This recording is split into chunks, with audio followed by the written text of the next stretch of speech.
সমস্যার সূত্রপাত হয়েছে বিংশ শতাব্দীর গোড়ার দিক থেকে। শোনা যায় এই পরিবারের কোনো এক পুরুষ সদস্য তার শিশুকন্যাকে আর 5জন শিশুর মতোই ভালোবাসতো এবং স্নেহ করত। সেই মেয়েটি পুতুল নিয়ে খেলতে খুব ভালোবাসত। ভালোবাসার নিদর্শন স্বরূপ সেই পিতা এই বাড়ির বিভিন্ন স্থানে পুতুলের মূর্তি তৈরি করেন। কিন্তু সেই মেয়েটির হঠাৎ মৃত্যুর পরেই শুরু হয় আতঙ্কের বাতাবরণ।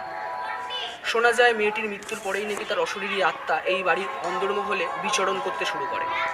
বাতাসে কান পাতলেই নাকি তার খিলখিল হাসির শব্দ শোনা যেত। এছাড়া রাতের অন্ধকারে পুতুলগুলোর জীবন্ত হয়ে ওঠার কাহিনীও শোনা গেছে।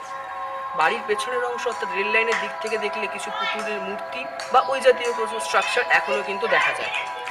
মাঝখানের জন্য একজন রাজা বা জমিদার, তার দুপাশে দুটো নারী এবং তার দুপাশে নাকি সৈন্যরা আছে। এছাড়া কথিত আছে যে কলকাতার বাবু বা জমিদার আমলে বহু মহিলাদের এ বাড়িতে এনে তাদের ওপর শারীরিক